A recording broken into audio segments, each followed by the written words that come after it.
Hello and good evening, everyone. Welcome to Tall Tales Storytime, brought to you by Theatre Wallay. I'm Sara, and today I will be reading Winnie the Pooh, which is, a classic everywhere, and kids love it. And it was written by A. Milne for his for his son, actually. So let's get started.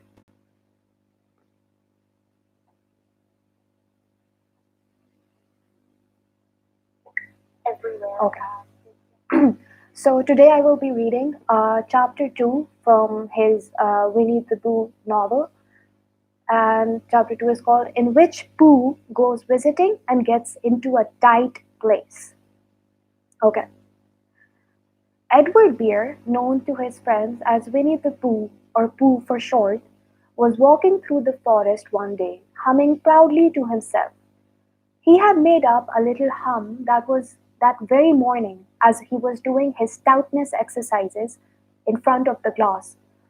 Ta-ra-ra-ra-ra, la la la la, as he stretched up as high as he could go, and then ta-ra-ra-ra-ra, as he tried to reach his toes.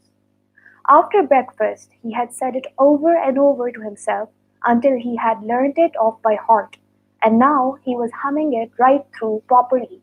It went something like this: ta-ra-ra-ra-ra, rum tiddle tiddle dum, tiddle little rum tum tiddle. While he was humming this hum to himself and walking along gaily, wondering what everyone else was doing and what it felt like being somebody else, when suddenly he came to a sandy bank, and in the bank was a large hole. "Aha!" said Pooh. "Rum tum tiddle dum.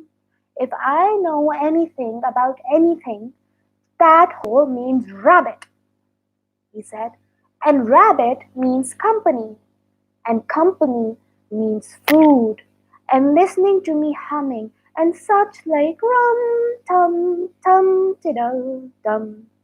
So he bent down, put his head into the hole, and called out, "Is anybody at home?"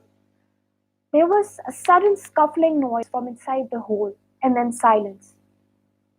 What I said was, "Is anybody at home?" called out Pooh very loudly.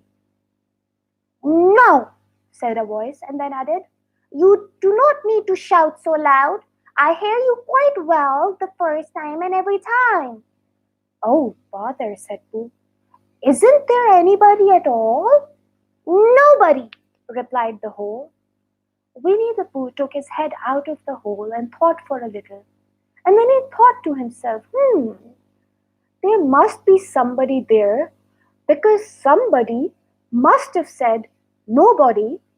So how could this be? He thought this and put his head back in the hole and said, "Hello, Rabbit. Isn't that you?" "No," said the rabbit in a different voice this time. "But isn't that Rabbit's voice?" "I don't think so," said Rabbit. "It isn't meant to be." "Oh," said Pooh. He took his head out of the hole and had another think, and then he put it back and said, "Well, could you very kindly tell me where Rabbit is?" He has gone to see his friend Pooh Bear, who is a great friend of his," said the rabbit. "But this is me," said Bear, very much surprised. "What sort of me?" asked the rabbit. "Pooh Bear." "Are you sure?" said Rabbit. Quite sure," said Pooh. "Oh, well then, come on in," said the rabbit. So Pooh pushed and pushed and pushed his way through the hole, and at last he got in. "You were quite right," said Rabbit, looking at him all over. "It is you. I'm glad to see you." "Who did you think it was?" asked Pooh. "Well, I wasn't sure. You know how it is in the forest. One can't have anybody coming into one's house. One has to be careful. What about a mouthful of something?" Pooh always liked a little something at 11 o'clock in the morning, and he was very glad to see Rabbit getting out the plates and mugs, and when Rabbit said, "Honey or condensed milk with your bread?" He was so excited that he said both. And then, as not to seem greedy, he added, "Oh, but don't bother about the bread, please. I'll just have the honey and condensed milk." And for a long time after that, he said nothing, until at last, humming to himself in a rather sticky voice, he got up, shook Rabbit lovingly by the paw, and said that he must be going on. "Must you?" said Rabbit politely. "Well," said Pooh, "I could stay a little longer if you—" And he then tried very hard to look in the direction of the larder where the honey was. "As a matter of fact," said Rabbit, "I was going out myself directly." "Oh, well then, I'll be going on," said Pooh. "Good-bye." "Well, good-bye. If you're sure you won't have any more honey," asked the Rabbit. "Is there any more?" asked Pooh quickly. Rabbit took the covers off the dishes and said, "Oh, no, there wasn't." "I thought not," said Pooh, nodding to himself. "Well, good-bye, Rabbit. I must leave now." So he started to climb out of the hole. He pulled with his front paws and pushed with his back paws, and in a little while his nose was out in the open again, and then his ears, and then his front paws, and then his shoulders, and then, "Oh, help!" said Pooh. "I'd better go back." "Oh, bother! I shall have to go on." "Oh, I can't do that either, so I'll go back." "Oh, I can't do that either. Oh, help and bother! Help! Someone help!" Now, by this time, Rabbit wanted to go for a walk too, and finding the front door full, he went out by the back door and came around to Pooh and looked at him. "Hello, are you stuck?" asked the Rabbit. No," said Pooh. Just resting and thinking and humming to myself." "Here, give us a paw," asked the Rabbit. Pooh Bear stretched out a paw, and Rabbit pulled and pulled and pulled. "Ah!" cried Pooh. "You're hurting me." "The fact is," said Rabbit, "you're stuck." "It all comes of not having front doors big enough," said Pooh. "It all comes," said Rabbit sternly, "of eating too much."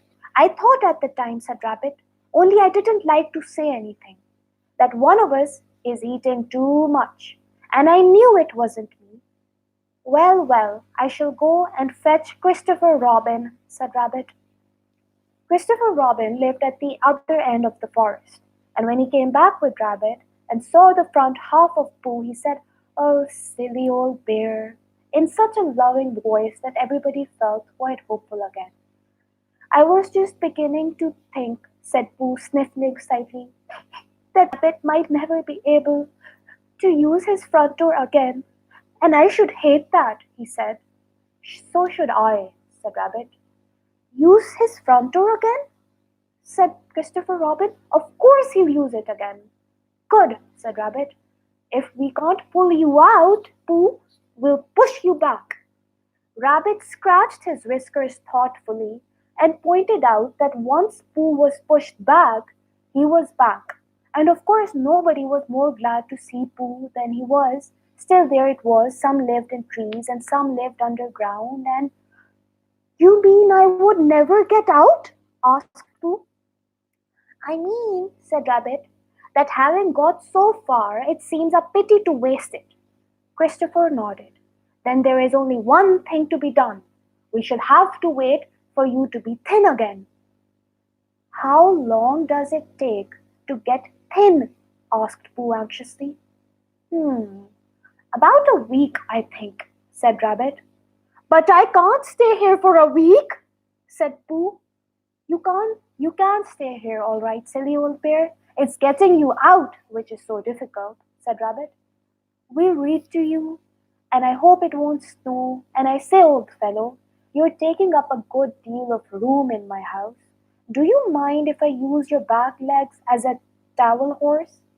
Because I mean, there they are doing nothing, and it would be very convenient just to hang my towels on your legs." "A week!" said Pooh gloomily. But what about my meals? What will I eat? I'm afraid no meals, said Christopher Robin, because of getting thin quicker. But we will read to you.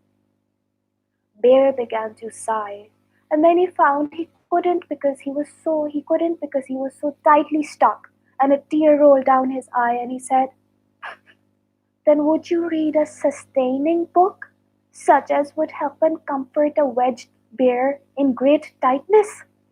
So for a week Christopher Robin read that sort of book at the north end of Pooh, and Rabbit hung his washing on the south end, and in between Bear felt himself getting slenderer and slenderer. And at the end of the week Christopher Robin said, "Now!" So he took hold of Pooh's front paws, and Rabbit took hold of Christopher Robin, and all of Rabbit's friends and relations took hold of Rabbit, and they pulled together, and they pulled, and they pulled, and for a long time Pooh only said, "Ah, ah, ah, ah, ah," and then he said, "Oh," and then suddenly, pop, just as if a cork were coming out of a bottle, and Christopher Robin and Rabbit and all Rabbit's friends and relations went head over heels backwards, and on top of them came Winnie the Pooh free. So, with a nod of thanks to his friends, he went on with his walk through the forest, humming proudly to himself. But Christopher Robin looked after him lovingly and said to himself, "Oh, silly bear." The end. So, this is how Winnie the Pooh was stuck in a hole, and it took a week for him to finally get free. I hope you enjoyed this short story. See you guys again soon. Take care.